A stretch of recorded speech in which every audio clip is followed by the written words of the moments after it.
Welcome to the Cato Institute. I'm Ian Vasquez. I direct the Center for Global Liberty and Prosperity here at Cato. The world has changed dramatically and for the better in the last 25 to 30 years, with countries both rich and poor improving their policies, and in everything ranging from monetary policy to deregulation to privatization. And this movement toward economic freedom, of course, got its first big push with the Reagan-Thatcher revolutions, and then, naturally, with the fall of the Berlin Wall and the collapse of central planning. The demise of socialism presented huge challenges to policymakers because there was nobody anywhere in the world with any experience in actually converting a fully socialist country into a market democracy. There were no experts in the field. Fortunately, there were a lot of smart people and some very courageous ones, and a small group of them in Central and Eastern Europe were able to play a role in making many of those countries success stories, with many Central and Eastern European democracies now on growth paths that will lead them towards convergence with the West. We're fortunate today to have with us one of the heroes of the post-socialist transition, Leszek Balcerowicz, who, as most of you know, was the architect of the successful transition in Poland from socialism to market democracy, both as a finance minister and as a deputy prime minister in the first post-communist government of Poland. Dr. Balcerowicz today will be speaking about the one policy area all around the world where we've seen far less reform, especially in rich countries, but also in poor countries, and that is the welfare state. In low-income poor countries, the welfare state is thoroughly ineffective. In middle-income poor countries, the poor are not the main beneficiaries, and the state still lacks funds to fulfill its promises. I suspect that that is also true of much of the transition economies. In rich countries, the promises are large and unfunded and are heading countries toward fiscal crises. Some countries have indeed begun to reform their pension systems, as they've been following the successful Chilean example, but most of the developed world still wishes to ignore this problem and other problems of the welfare state. The next big structural reform has to do with the welfare state, and the reasons for this are as much economical as they are ethical. So I'm very pleased that Dr. Balcerowicz has once again been engaging his formidable mind on a big issue and has been willing to address what has unfortunately become an uncomfortable issue in much of the world. As I mentioned, Dr. Balcerowicz was a finance minister and the deputy prime minister in the late 80s and early 90s, and then again in the late 90s. From 2001 to 2006, through the end of last year, he was the president of the National Bank of Poland, and currently he is a distinguished fellow at the Center for European Policy Analysis. It's my pleasure to welcome him back to the Cato Institute.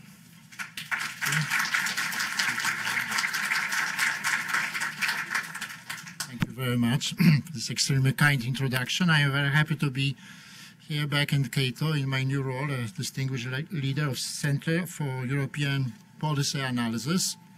Yes, I agree, this is a very important topic. What we call the welfare state. And I think it's a topic when the gap between what we know and what much of the public believes is huge.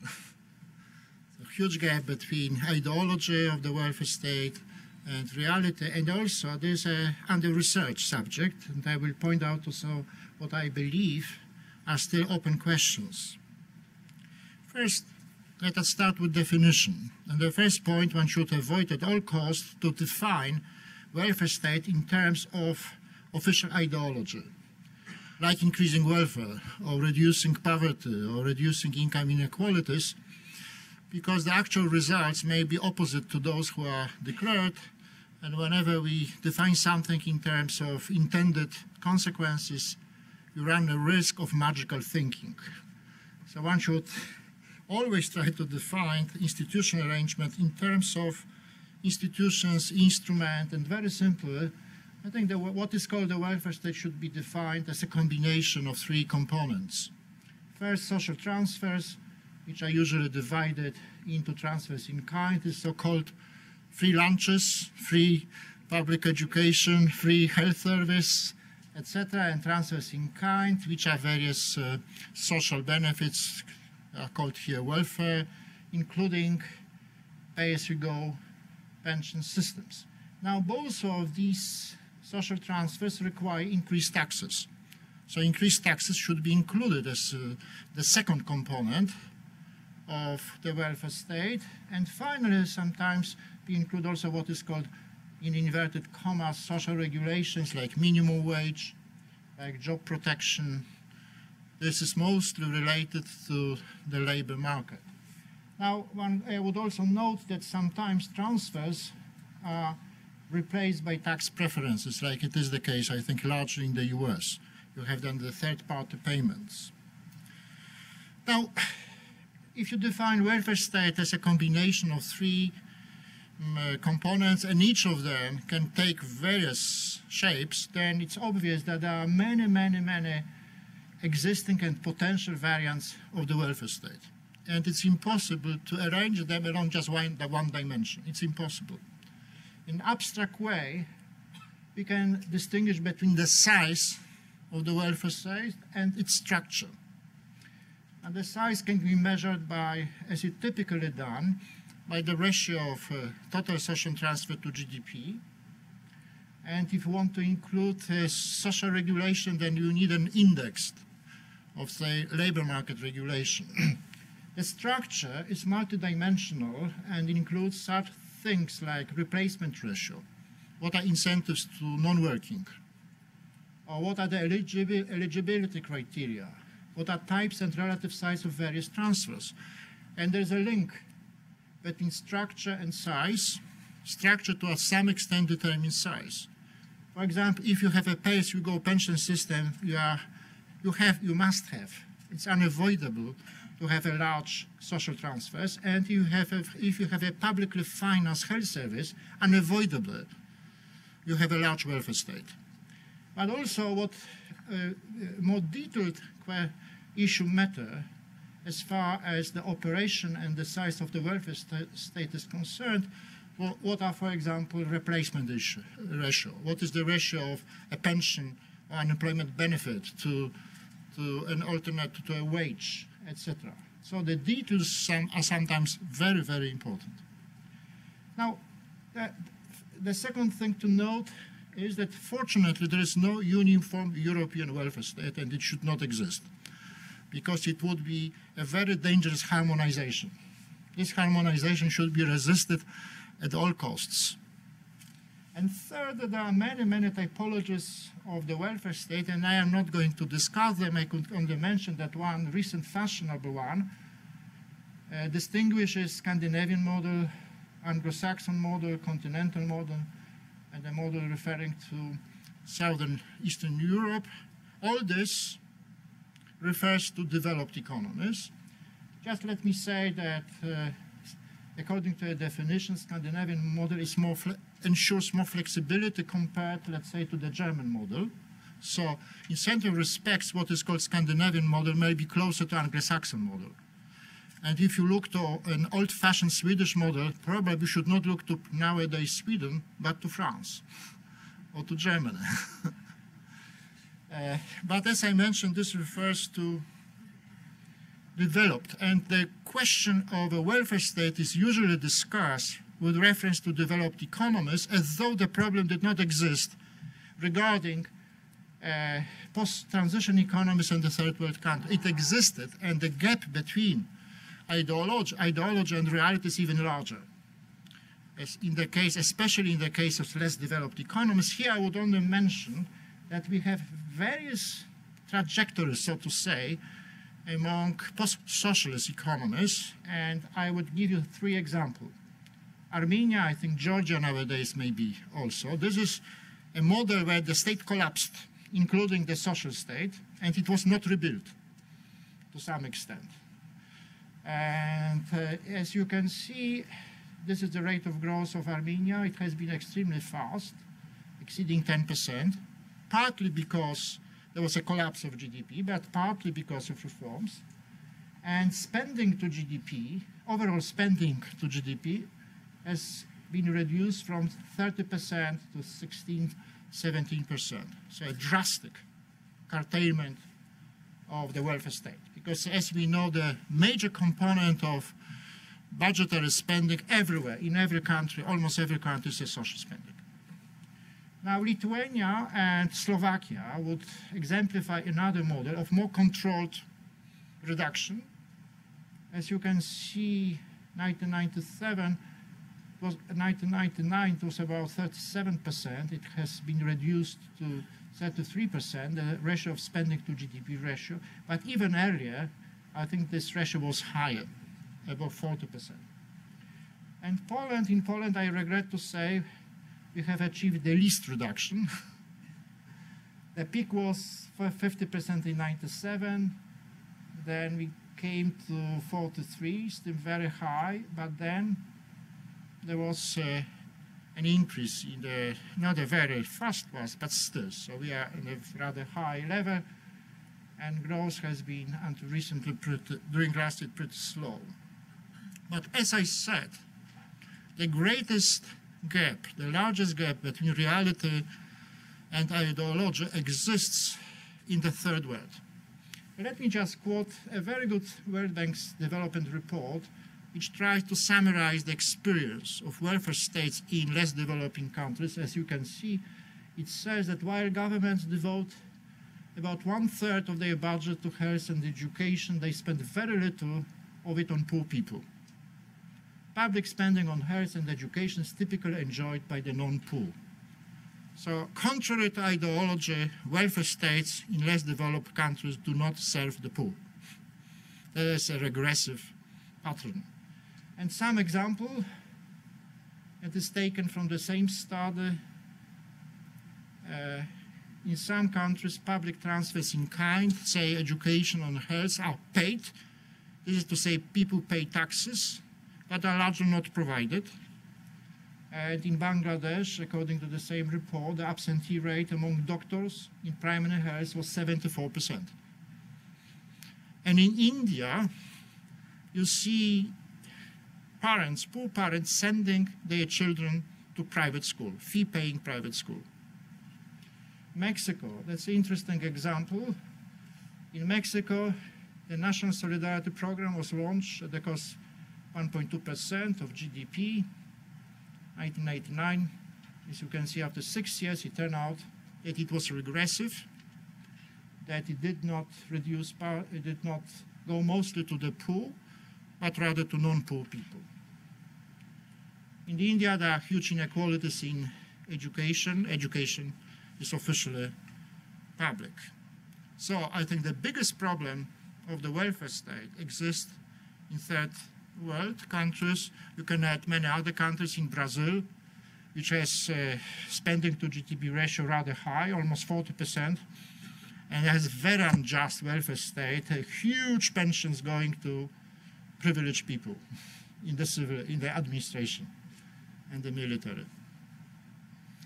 Now, very quickly, another huge subject about the dynamics of welfare state. First of all, the basic question: many people think that before welfare state there were no welfare arrangements, so that welfare states started from complete scratch. It is not true because before the expansion of welfare state there were many welfare arrangements. Of course, family, informal institutions, churches, voluntary or mutual aid association. We are going to mention it later.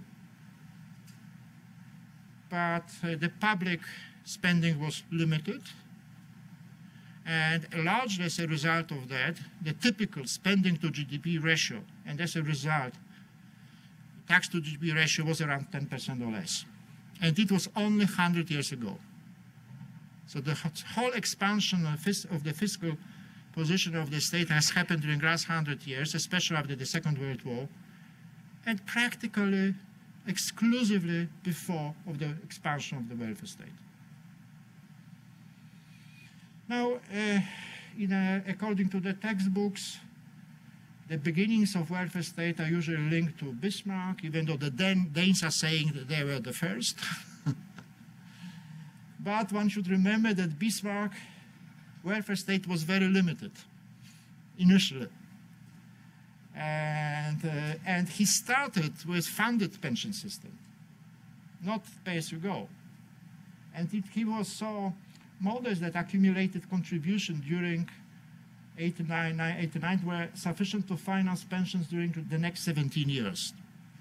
Expansion happened later, but this could show that once you create something of this sort, you open the floodgates. It's a model which expands. And where was the fastest expansion? I think if you look at the data and with respect to developed economies, you see that the fastest expansion of social public transfer to GDP has happened between 60 and 80s or 90s. Look at Australia, Germany, even Japan, Sweden. So Sweden, 1960, did not have much of a Swedish model. It happened later. UK, at about the Swedish level. USA, 7%. And we were already blessed, unfortunately, by the welfare state. The socialist welfare state. Now look, what was the maximum year? In Australia, 2018, 95, 2003. So in every case, you see the tremendous expansion starting from around the 60s, till 80s or the 90s, depending on the country. And then either stabilization or a certain slowdown, going back. Almost everywhere, even in Sweden, according to this data, 33, 31. Now, all this produces an obvious question: what explains this dynamics of the welfare state? And this is another huge question I can only mention. What are the typical but false hypotheses?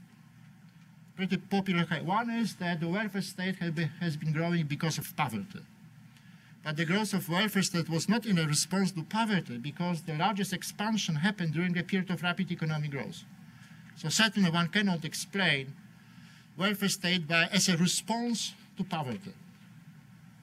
Now, recently there has been an interesting book written by Benjamin Friedman, Moral Consequences of Economic Growth. To the extent I was able to understand it, it says that the rapid growth of welfare state was a response to a rapid was a consequence of the fact that rapid economic growth increased social support for increased social spending. So not that it make it easier to finance, but according to this hypothesis, during the period of rapid economic growth, people are on the whole more willing to support increased social spending. Well, it appears to me to be a one-sided explanation. I don't think you can explain fully the actual dynamics. Now, a typical textbook hypothesis explanation would be of market failures. People say, well, market failed, and as a result, you have to have a welfare state. Why it is false? First, because it cannot explain the dynamics of the welfare state. Market failures are not growing, but welfare state has been growing. And I think in any case, the story of market failures regarding welfare is exaggerated, hugely exaggerated, especially failures of the markets for insurance, I think. You can have a lot of voluntary insurance. And the second fallacy is that it disregards non-state mechanism or a non-market and a non-state mechanism of individual savings, mutual aid, and social assistance. So it is not that you have either market or the state. You have civil society. And a lot of welfare arrangements will work out with the civil society. So even if you assume that the market fails in some respect to deliver welfare services, you still do not have a logical presumption to say, well, the state has to intervene because there's a civil society as a potential response. So I think, without going into details, that the growth of welfare state resulted from combination of factors, and certain political competition was a factor.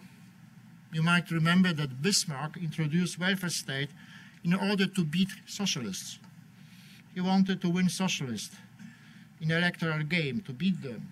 And if you read the history of introduction of welfare state in Britain, there's always an element of political competition, competing with promises, social promises. But second, when the welfare state expanded, and this was in the 60s, 70s, to some extent 80s, there was a rather good economic situation in the world economy. So it seemed that there's no problem with financing. There was not yet very much aging, so demography was conducive. But also one should not abstract from ideological pressures. I think there's a lot of ideology involved in the expansion of the welfare state. As a matter of fact, Alberto Alessina, who made a study, comparative study of the welfare state, he came to the conclusion that he cannot explain the growth of a welfare state disregarding ideological factors. To be more precise, and I think he was right, in some European countries you have a much larger influence of Marxist thinking and corporatist. And you know, voluntary Marxism is much more dangerous than imposed one. So it's truly believed. So this leads me to the differences. You have differences. Even though there has been a tendency for the welfare state to grow, but time patterns differ. One difference, at least until now, is the US versus Europe. Even though you have a fast growth in the welfare state in the US until recently, there's a difference compared to European continental economies. And here we come to the potential role of differences in beliefs. This is taken from the World Value Survey.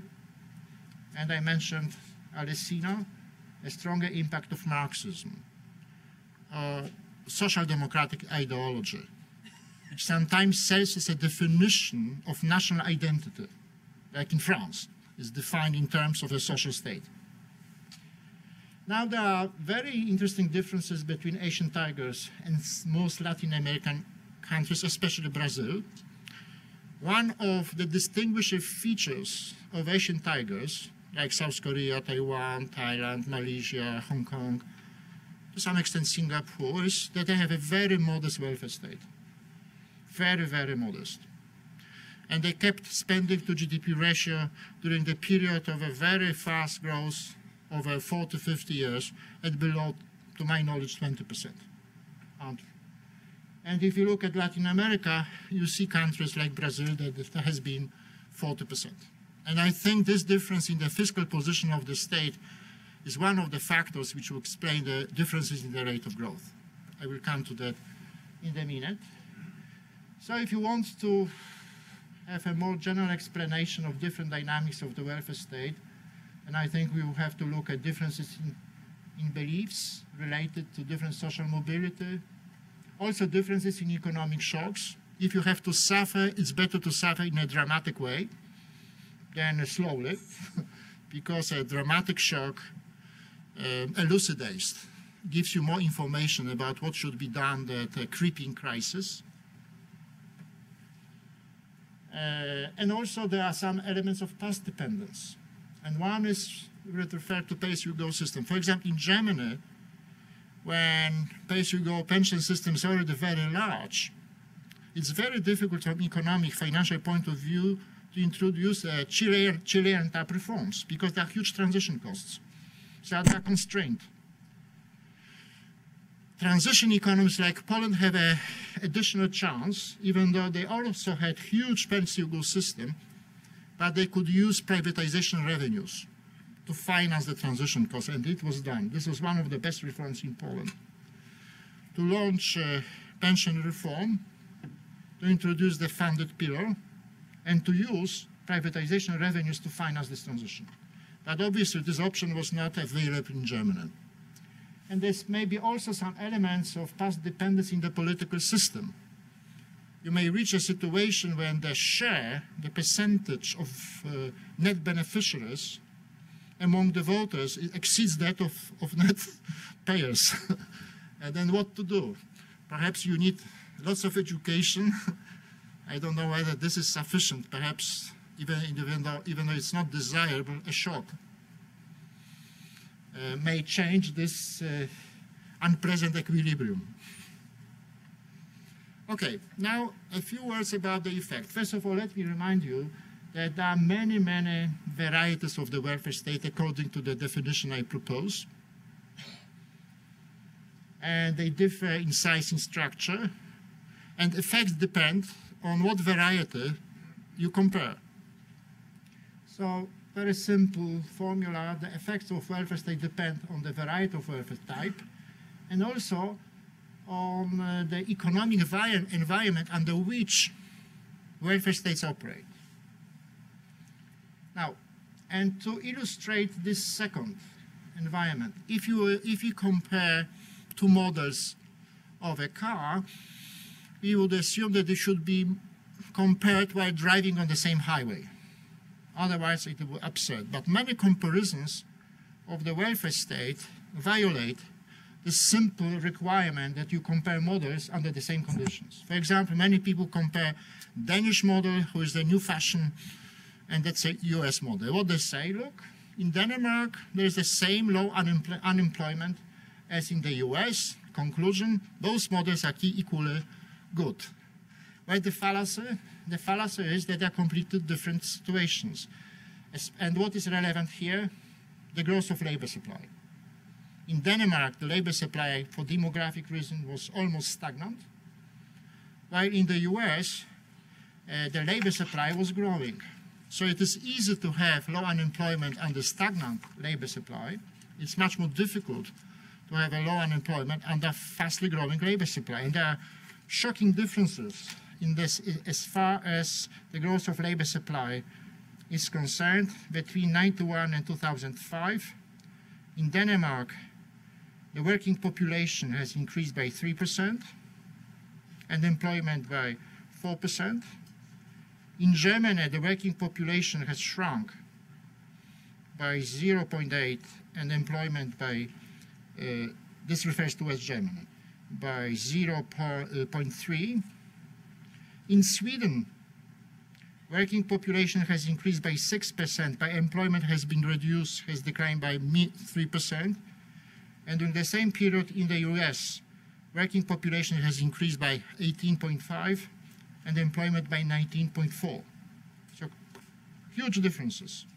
So models should be compared under similar conditions. Now there's a vast literature which describes what are the mechanisms of what I would call overextended and badly structured welfare state. And the more badly structured it is, the worse. The first is distorting individual incentives and the result behavior. And usually we have this propensity to work, which results in reduced labor supply and propensity to save. Savings are affected. And via savings, you may affect investment, because there is no complete mobility of savings across the world. Then the distorted behavior usually leads to a reduction in capacity to work, so what the economists call hysteresis. So long-term unemployed people are less capable of working. And this is probably the most detrimental effect of some welfare states. And then special programs are needed to upgrade skills and work motivation. Third, which has been noted by well-known Swedish economist Assar Lindbeck, if you have for a long time massive structural unemployment, social norms change. And work ethic declines. So unemployment is accepted as a way of life, to some extent voluntary unemployment. And finally, the expansion of the welfare state crowds out actual or potential forms of non-social assistance or mutual benefit. I am stressing that because this is in popular discussion, it is always very often disregarded. People say without welfare state, there would be no welfare. Without welfare state, people would not send their children to school. With a welfare state, they would buy shoes and Cadillac, but not health services, something of the sort. Now, this is, I think, empirically false. And as a result, you have larger welfare states accompanied by smaller doses of non-state mechanism, both market, commercial insurance and non-market, like family mutual aid association or family arrangement, mutual aid. So it's not so, expansion is costly in terms of these alternative arrangements. And there is simple analytical scheme that if you have a growing social transfers or expansion of social regulations, this requires increasing taxation. And according to many studies, this may lead to a reduced rate of economic growth, especially if you reduce savings and, as a consequence, investment. And part of investment embodies technical change. So you may reduce the rate of growth of productivity. And social regulations may contribute to a rise in long-term unemployment. Of course, much depends what taxes do finance increased expenditures, because taxes differ in their harmful impact upon the economy. And from what we know about the effects of taxation, the worst taxes are taxes on capital, taxes on labor. The least harmful taxes are taxes on consumption, including unhealthy so some people say unhealthy consumption.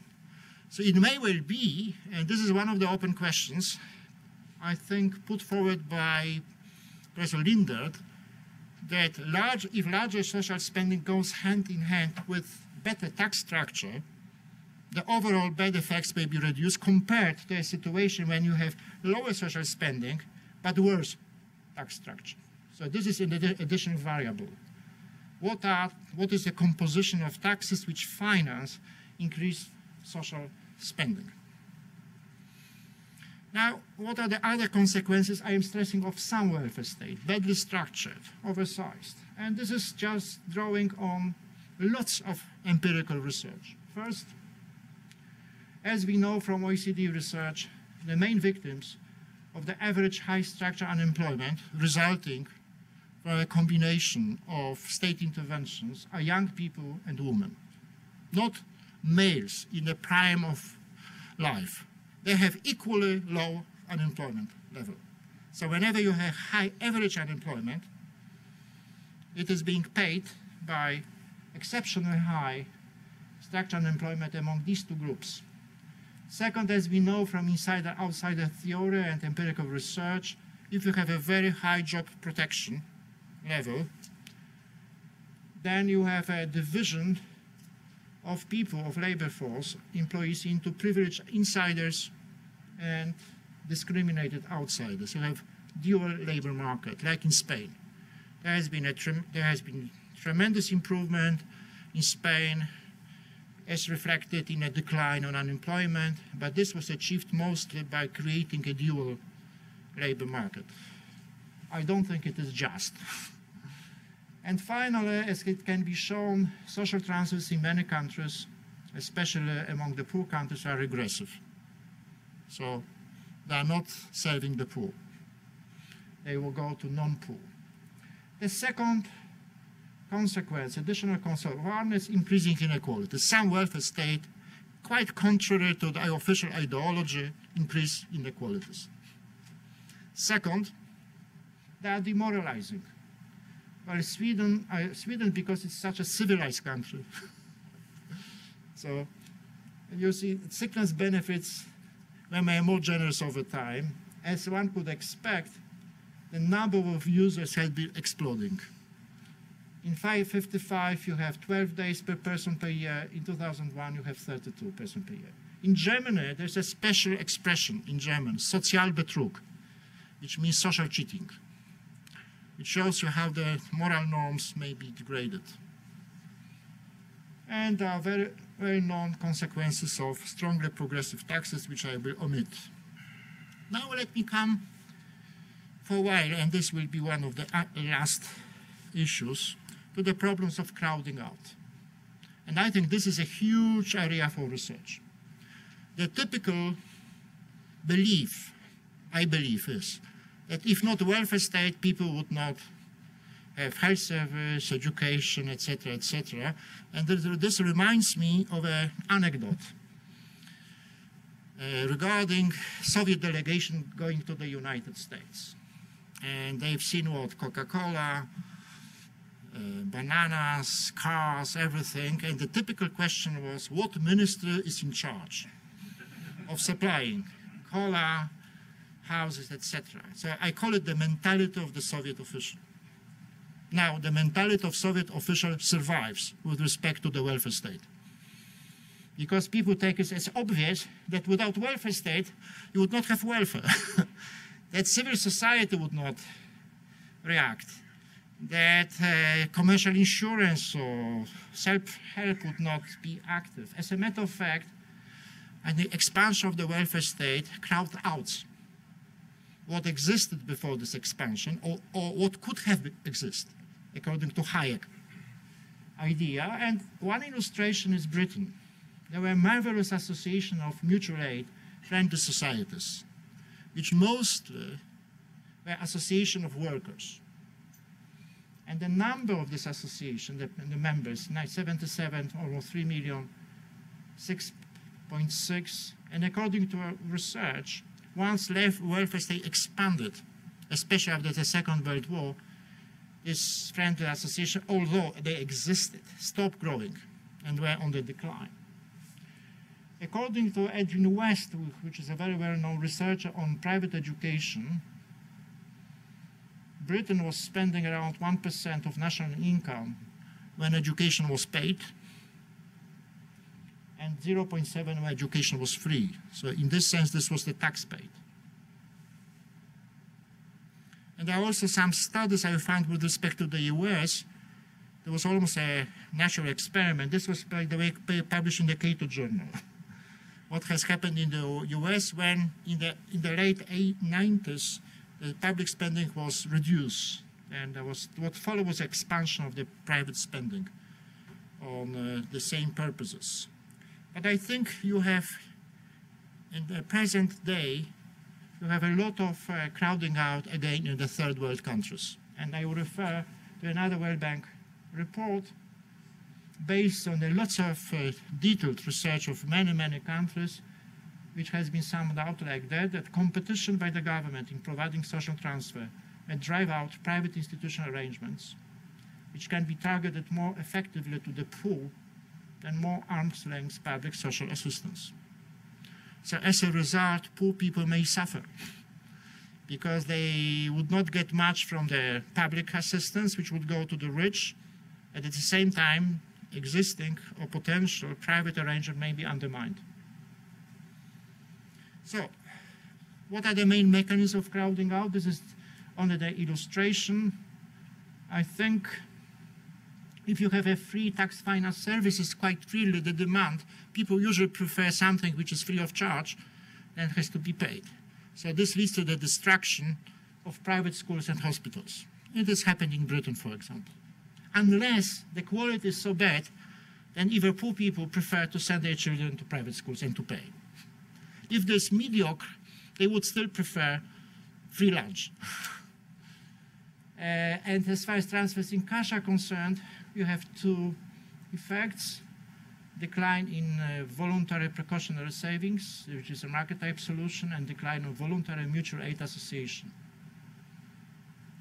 And in extreme case, the expansion of the welfare state crowds out a large part of the civil society and transforms the society in the clientele of the social state. People are dependent on social bureaucracy. So in reaction to these various pathologies, as you know, there were various attempts to reform, and reforms are still going on, but it's true that there's more reform, I think, on deregulation than on welfare state, at least in aggregate terms. It appears that it's probably more difficult to reform the welfare state, to reduce, than to deregulate the economy. So our agenda is not finished. But everybody tries to do something under the pressure of social expenditure, budgetary pressures, or long-term unemployment, so attempts to reduce perverse incentives, liberalizing the welfare market. And additional reasons are immigration and sometimes emigration. There's an emigration of people from Germany to the US, not only immigration, and of course, aging. Summing up, and this is the last slide, if you look at the ethical aspects of a badly structured and organ welfare state, then you have to come to the end if you do not base your judgments on declared intentions, because this would be unwise, and look at actual results, then you see that badly structured and overgrown welfare state causes long-term unemployment, crowding out genuine solidarity, violating the subsidiarity principle, eroding work ethic, and turning the individuals into the clients of the state. I don't think these are good moral consequences. This is why I think if you want to succeed in restructuring of the welfare state, a lot more public education is needed in an attractive form, not boring, so as to take away the high moral ground from people who believe that without welfare state there would be no welfare. So one has to be very efficient in this public education. Thank you very much.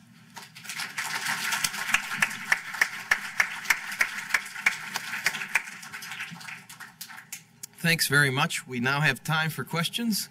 If you have a question, raise your hand and wait for the microphone and identify yourself and your affiliation and ask your question. We'll take a question right here. Yes, please wait for the mic.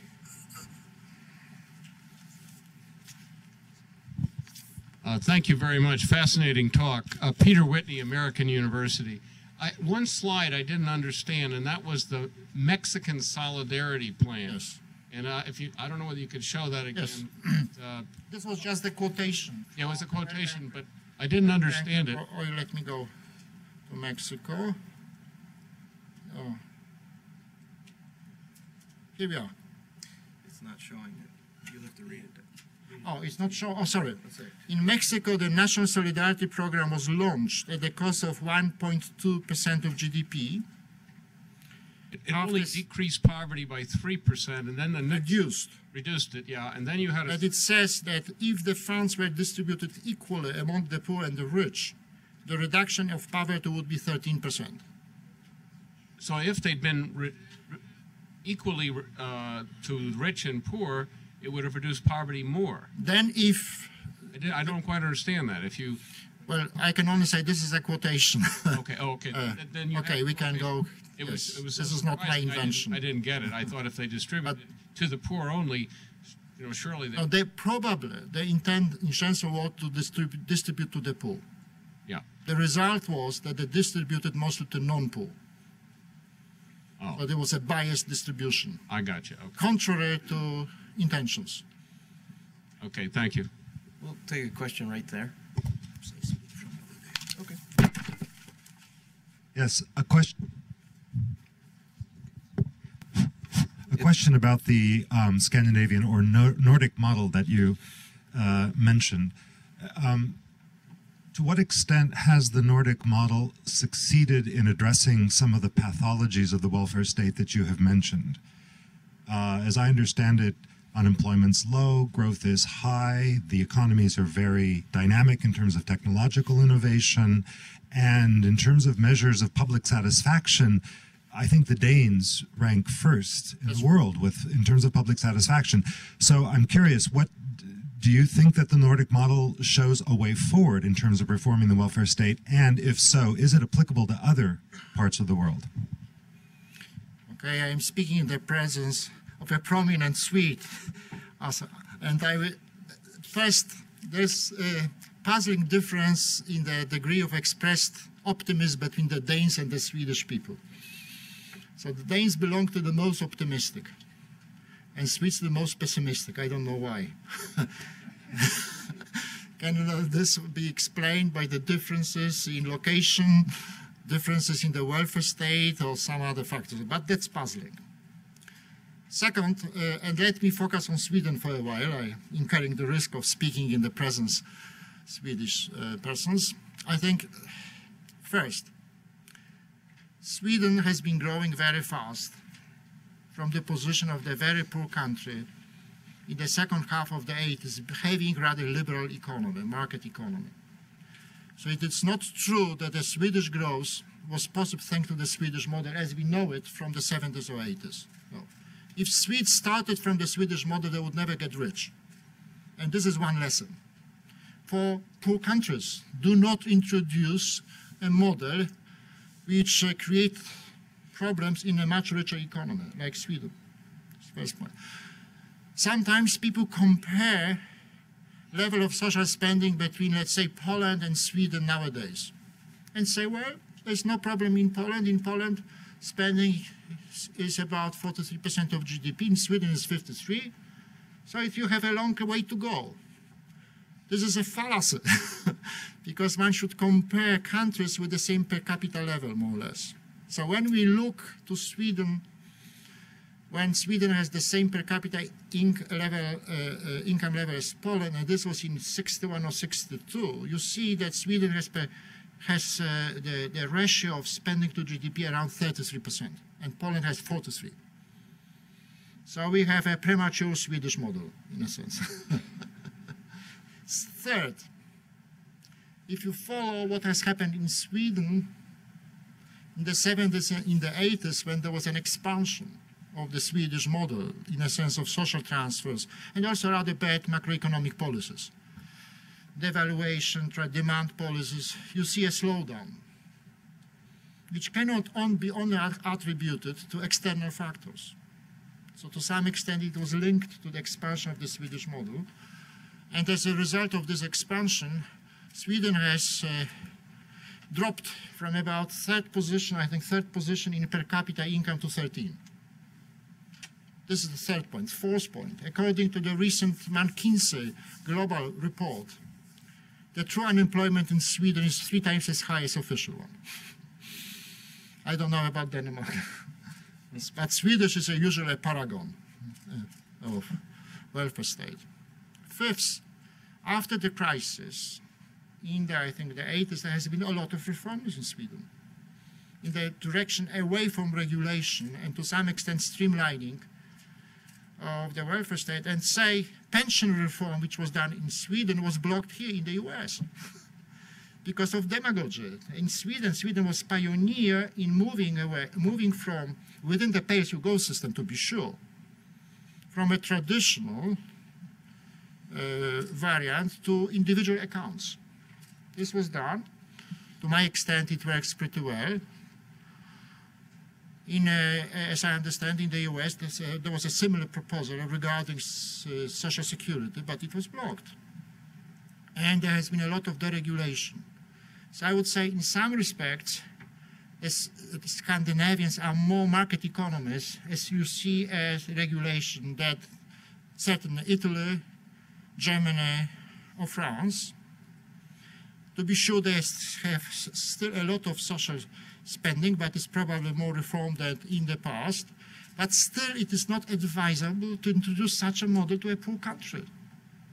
And especially unadvisable if a country wants to create jobs.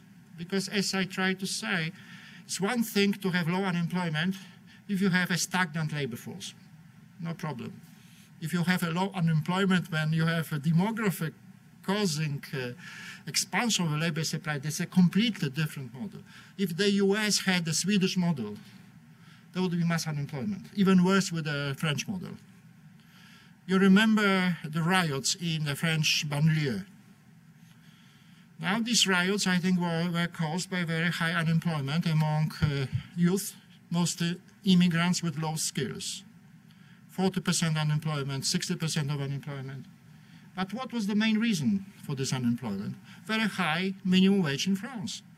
So if the French minimum wage was transplanted to Britain, I think Mexicans would be fleeing to Mexico.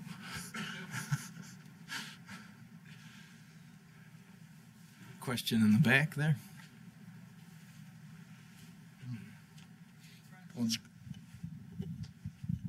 Francis Skroboszewski, U.S. Polish Trade Council. We've also seen transfers social transfers from country to country in terms of foreign aid programs of that sort.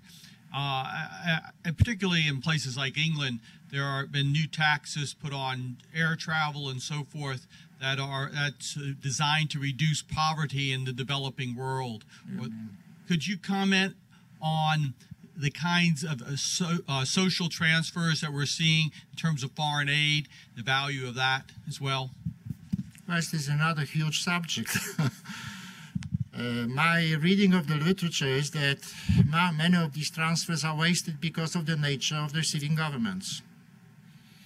And it's very difficult to go around government. The poverty of Africa is not due to the lack of social transfers, including external transfer, I think, but mostly to the nature of government, which are either statist or failed state. So the key solution would be, which is very difficult to do from outside, is to improve the governments, to make them limited government, which focus on the rule of law. To what extent you can go around the governments and reach directly poor people is an empirical question. If you can, then perhaps that you should do. If you can't, then the effort will be wasted. Question up in front here.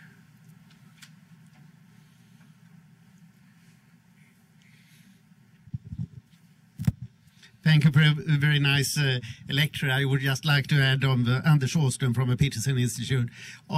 Just like to add, it's of course very right, as you said, that in Sweden the public expenditures increased very fast from a low level. Sweden had substantially lower public expenditure than the US in the 1930s.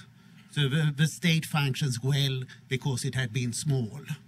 And the Swedish growth was about 1% less than the average of the OECD countries every year from 1970 to 95 on average. That's when the public sector grew. So Sweden then fell from the 3rd place, as you said, to the 18th place in the OECD, below average. And what has happened after that is that people learned from the mistake. And Swedish public expenditure have probably fallen the most in the West. I think it's by 18% of GDP, from 73 in 94 to now I think it's down to 55%. So it fits your thesis very well indeed, and there's a similar but not quite as stark development in Finland, where public expenditure has also fallen quite sharply in the last decade. But even so, I think that the peculiarity of the Scandinavian model, and particularly of Denmark, is massive deregulation but remained high tax pressure. So here we have a positive effect from deregulation, while the high taxes are still a hampering factor. And then people say taxes are not so bad. Yes, they are, but if you do a lot of other things right, you have a positive effect. But over to my question, it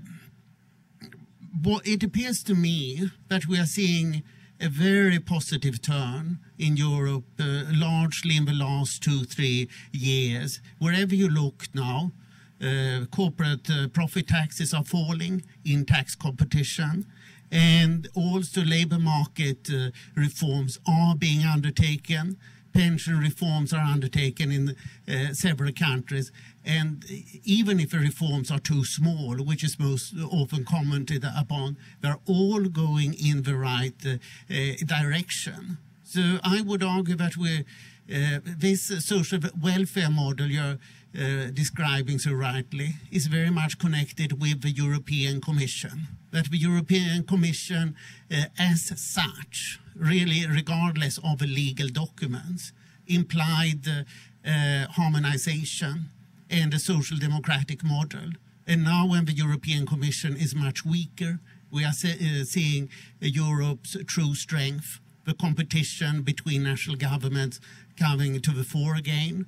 And I think that we'll see public expenditure fall to about 1/3 of GDP, as it is in the US, as it is in Romania and Lithuania. So that we are seeing things going in the wrong direction, in the right direction now, and the question is rather speed. Do you agree? There are several points, thank you, but I cannot compete on Sweden. On other questions, true, there's tax competition is working to some extent, and lowering taxes, corporate taxes in Poland, Slovakia, and other new members has induced, say, Austria to reduce their corporate taxes. But so far, flat taxes has not been emulated. I think one of innovations done introducing transition economies, some transition economies want to introduce flat taxes, so proportional taxation. There is so far, to my knowledge, no country among European 15 which would emulate that. Perhaps this was come. But speaking about taxes, I think you have to look at the total tax take. And there's still not much decline because there's not enough reduction in social spending. I think this still. And it appears to me, as I said, that there's some reason more resistance to dismantling, or let's call it tactical reforming welfare state, than to deregulation. Certainly there has been much, much more progress on deregulation than on welfare reforms, and probably you may find more radical reforms of the welfare state among new members than among the established European 15. Let's say Slovakia or Lithuania, they've done very radical reforms, but not so much, to my knowledge, any of European countries. I would not agree, but this is an empirical issue, that the main source of distortions of social regulation spending is European Commission. I think this was done at home, in Berlin, Paris, and Italy. Look, this was the national regulations, not European Union harmonization, but I agree that we should be very much against any attempts to harmonize, because this would be a harmonization of high structural unemployment if it was done at the level of leading countries. And finally, speaking about the trend, yes, I think in most countries you have deregulation. In most countries you have more modest, so far, results of reducing the welfare state. There's one exception among large countries, which is Britain. Deregulation, yes, but sharply increased spending in the belief that if you just give more money to the doctors, there would be a better healthcare. I don't think it can work. No, to be fair, there are some reforms on the supply side, but has been a hugely increased social spending in Britain. Question in front.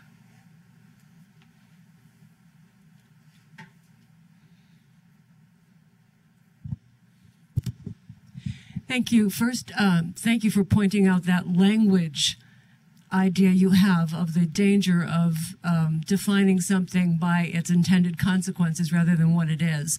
I work in fundraising with foundations, and that kind of language is pathological, and it hadn't occurred to me, so thank you very much.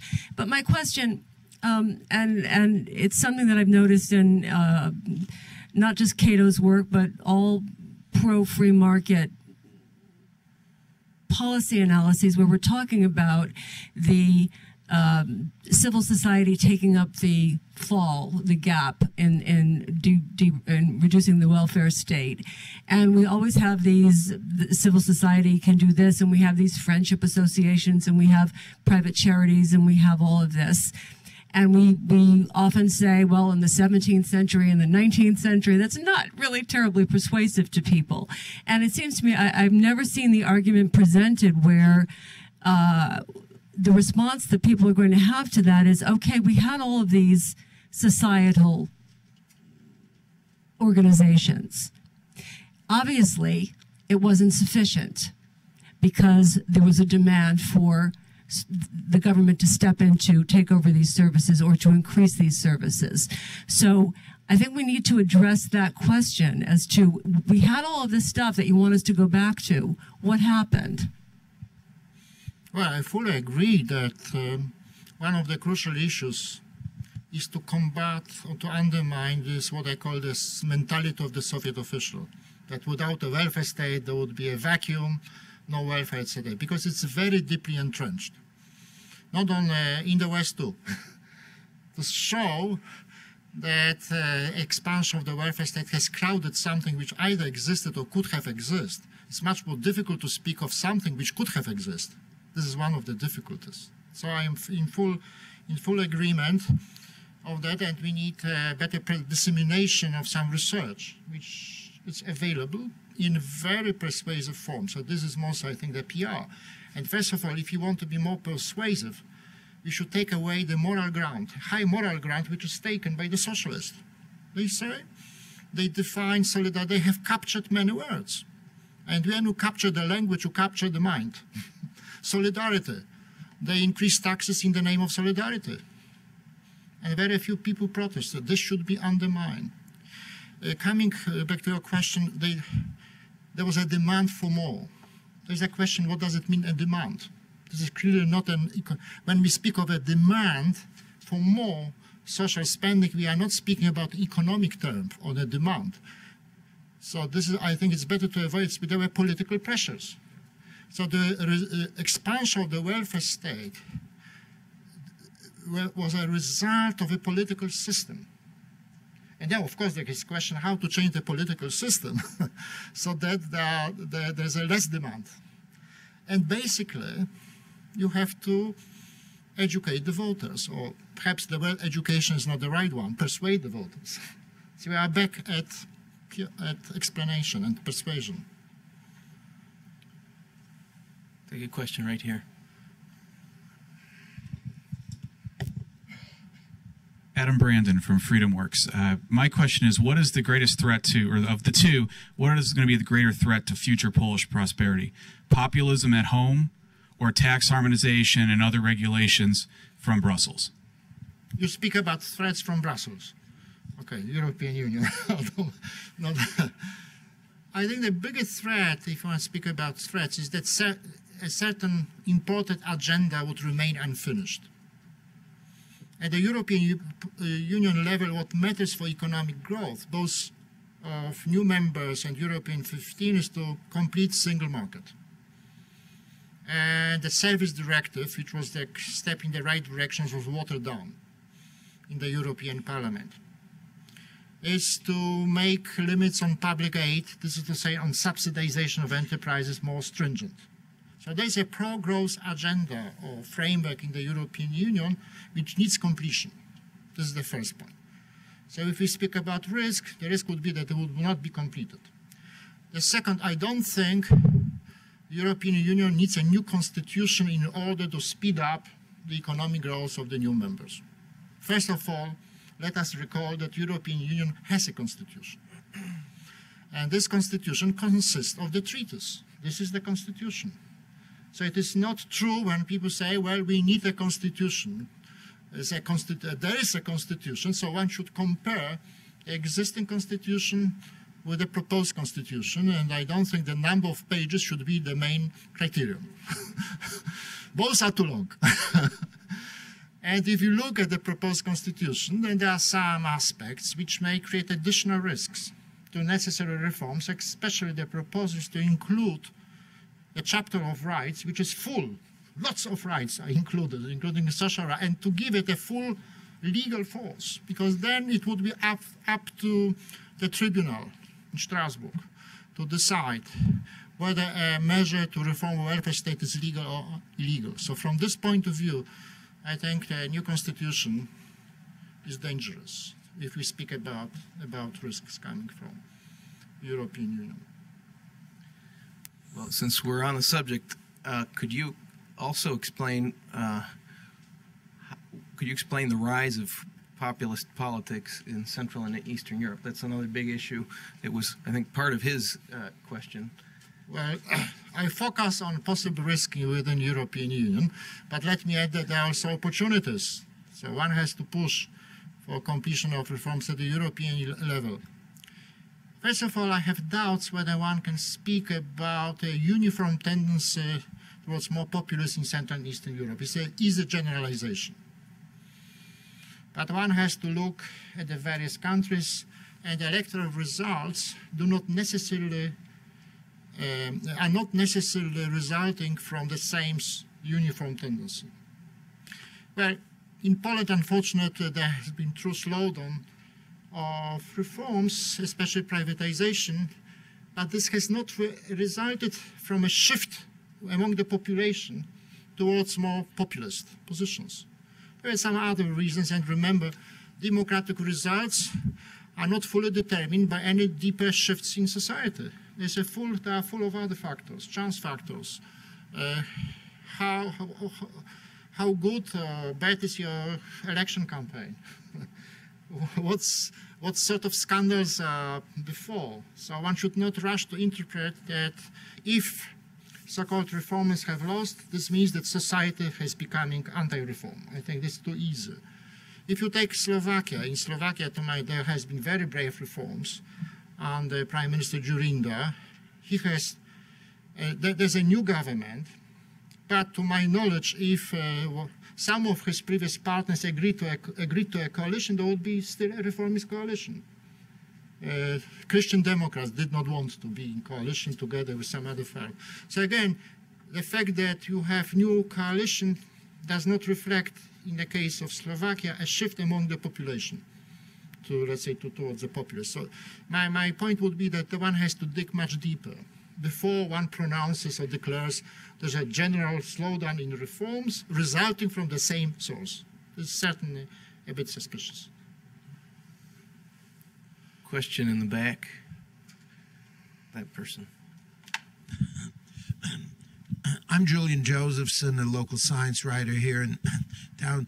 Dr. Balcerowicz, I have read in places about this new tax, relatively new tax known as the carbon tax, as being conceived of, too, as a means of financing international social spending. I realize this question may be a little bit far-fetched, but I've seen this in various places, and I've also read somewhere that in an unthinking moment, President Jacques Chirac of France said that it was exactly that. And I wonder if you could address that. Well, I think this is a political trick, because if one wants to increase transfer to less developed countries, one does not need a new tax. So the new tax is clearly a propaganda gimmick. Yes, assuming that poor people do not like air travels. That is based, but it's no economic value, not whatsoever. It's and it would be interesting to look what are the transfers from France, to do whether France is meeting its obligation. Perhaps they are not meeting the obligation, but instead they are proposing a new tax on other people. We have time for at least one or two more questions, right there, and then over there. Yeah, I have a question about the graph on your final slide that showed the link between less better reforms concerning the welfare state and increased GDP. It reminds me of a few graphs that I've seen that were frequent in the past about deregulation in countries where there was an increase in GDP if you deregulated your industry. Do you see in the future this becoming an issue kind of like the deregulation that was popular in the 80s and the late 70s, where people go to like almost meccas of free market education, like the University of Chicago with the Chilean economists in the late 80s, and get ideas about reforming the welfare state and then going back to their countries? You see almost another economic revolution, per se, concerning welfare reform and increase in GDP. Sorry, I'm not quite sure I grasp your question. So what would be the question? Do you see the reforms concerning welfare becoming almost as major as the reforms for the deregulation in industries in the late... If you look at facts, that let me repeat that, I think the reforms of the welfare state so far has been more modest than deregulation.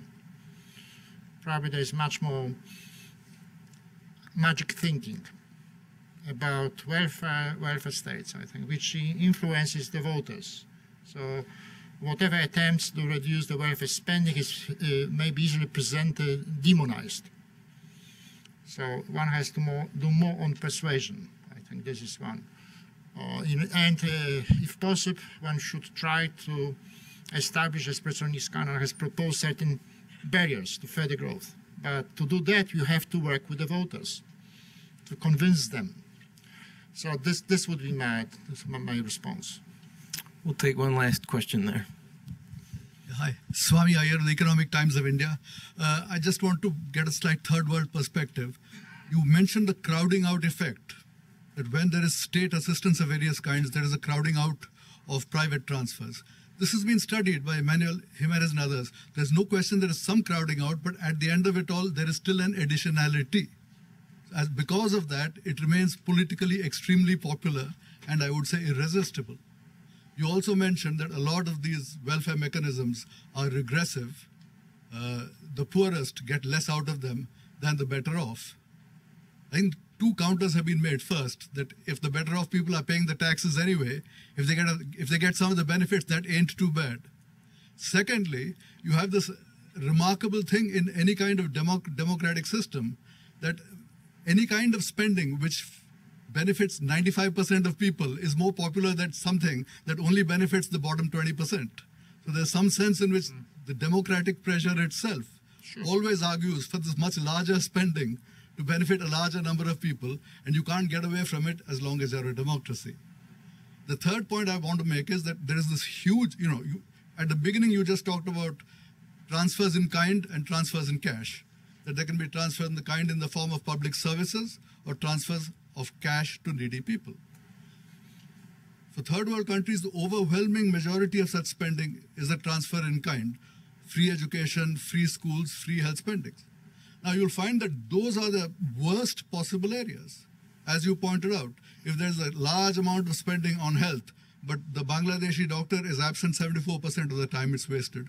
Or in the Indian educational system, the school teacher is absent from 17 to 58% in different places. So I think the case for saying that if you want to reform the welfare states, there are cases where a cash transfer in the form of vouchers to the population can in fact be a huge positive reform compared to services supplied in kind. Thank you very much. There's a lot of important empirical points.